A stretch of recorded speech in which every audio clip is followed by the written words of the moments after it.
welcome to my new studio/desk setup tour. Can I just say that I was absolutely floored by the amount of support that you guys gave on my previous studio tour video, and that I'm just so appreciative of every single one of you guys that watched. So about a year ago, my wife and I moved from Houston to the Austin area, and with that transition means creating a new studio space. So many of the goals that I had in mind for the previous studio are the same as this one, where I need to create a multi-purpose space where I can make music, make videos, worship, pray, and work from home. So you may recognize some familiar elements from the previous video, and if you're interested in anything, I'll be sure to leave a link in the description below. Without further ado, let me just show you around. For my desk, I'm still rocking the solid wood butcher block countertop that I got from Lowe's, which I sanded and stained myself. They're sitting on top of some electric sit-stand desk legs that I got from a brand called Topski. I use this feature super frequently given the amount of time that I spend here. It's really important for me to be able to get up and stretch my legs and at the same time continue working. As a note, these desk legs are pretty wobbly. I mentioned this in my previous video, but even with a small push, there's a pretty significant shake to it. I've seen a couple of brands with a safety feature where when you lower the desk and it bumps into something, then it'll automatically stop. And my desk legs don't do that, and I've had a couple of run-ins where when I've lowered my desk, it's actually accidentally hit the keyboard that's under there, which is a bit dangerous. So if you guys have any recommendations, let me know in the comments below. On top of the desk, I switched from using an ultra-wide monitor to a dual monitor setup, or a triple monitor setup if you include the laptop on the left side. These monitors are both a 27-inch HP monitor that I got from work, and I think I prefer having the dual monitor setup over an ultra-wide because I like being able to zone off certain screens for certain tasks. And these are sitting on top of some dual monitor arms that I got from Amazon. Behind the monitors, I have some Govee light bars that are mounted up with command strips that bring some ambient lighting to the space. On the left side of the desk, I'm still using the M1 13-inch MacBook Pro from 2020. I've had this laptop for about 5 years now and it's still working great. The only thing is that this laptop actually doesn't natively support a dual monitor system, and it limits the external displays you can plug into one monitor. But I was able to bypass this by getting a USB to HDMI adapter from StarTech. The adapter requires you to download a DisplayLink type driver, but this makes it so that you can plug in a second external monitor. For the docking station, I'm still using the Gadget TS3. I've got tons of peripherals plugged into this thing and it's still handling it like a champ. Above that is a desk shelf that I got from a brand called DeskView on Etsy. It's super aesthetic, it's really sturdy, and I was actually able to contact the seller to customize the size of the shelf so I can fit my laptop in there. Regarding the things on the desk shelf, nothing has really changed here. I still have my wireless phone charger, some Demon Slayer figures, a picture of my wife, and an artificial plant. For my mouse, I'm using the MX Master 3 in the pale gray finish. And there are no surprises here. I think this mouse is seen all over the desk setup space. It's super ergonomic, it's really aesthetic, but my only complaint about it is the fact that it gets dirty really easily and it's pretty hard to clean. And I know that the MX Master 4 came out recently and it's supposed to have addressed these issues, but I think I'll probably wait for a good deal in order to pick one of these up. And the keyboard that I'm using is the Keychron K10 Pro with the red switches. For all of you keyboard hobbyists out there, here is a sound test.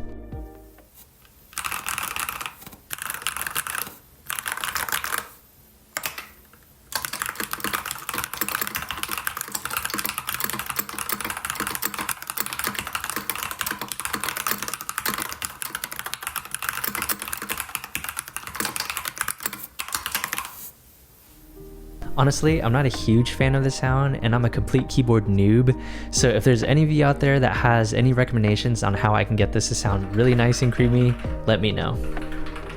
The mouse and keyboard are sitting on top of a regular desk mat that I got from Amazon, and I think it does a really great job of breaking up all of the wooden textures in the space. And for my speakers, I'm using the Yamaha HS5s in the white colorway.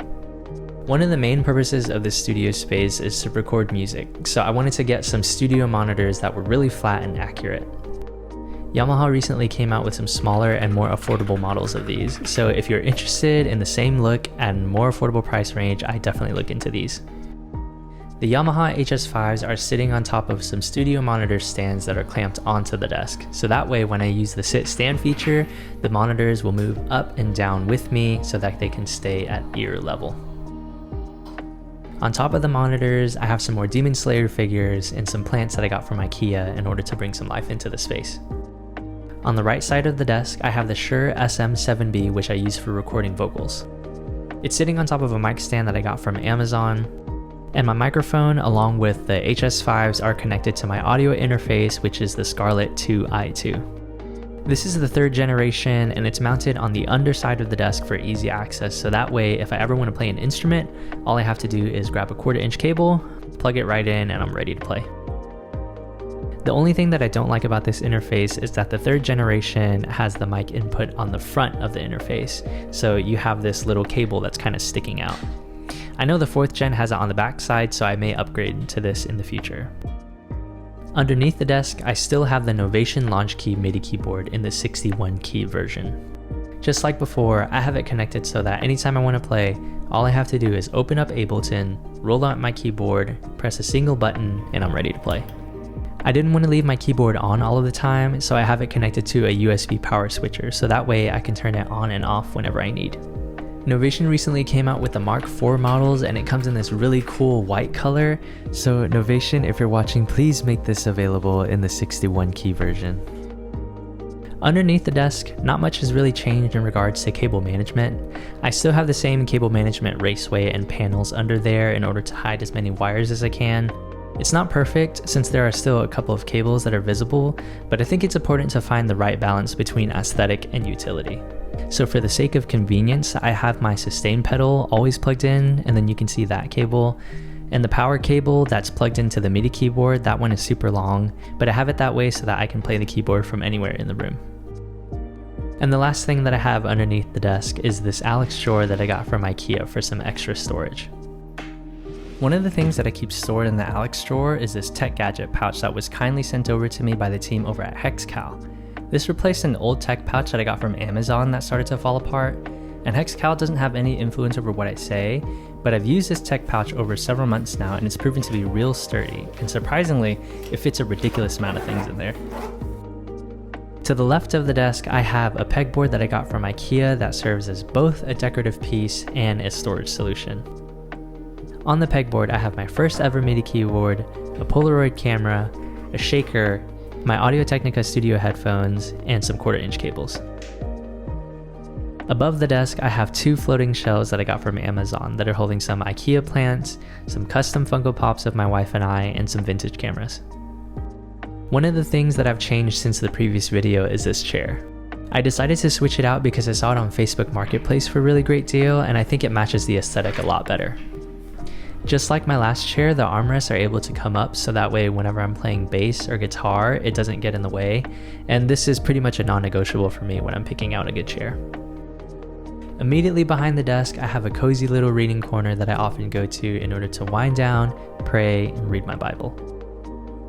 It's surrounded by some artificial plants in order to bring some life to the space. And for lighting, I've placed a Govee light bar behind the chair, I have a mushroom lamp on the side table, and a cloud-shaped lamp on the wall in order to make the space feel really warm and cozy.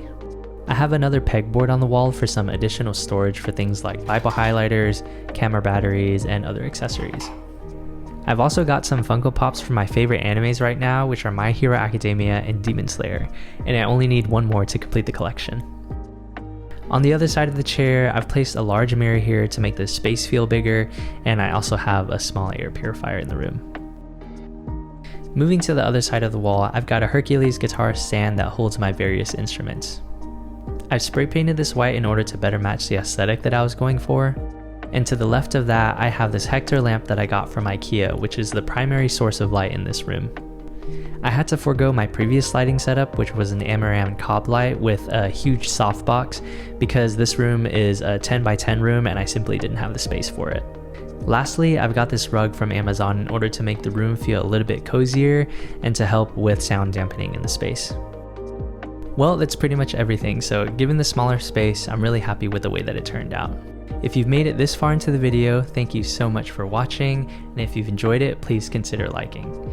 My name is An, and I'm a Christian that's interested in making music, desk setups, content creation, and tech. So if any of that interests you, please consider subscribing. Again, thank you so much for watching, and I'll see you on the next one.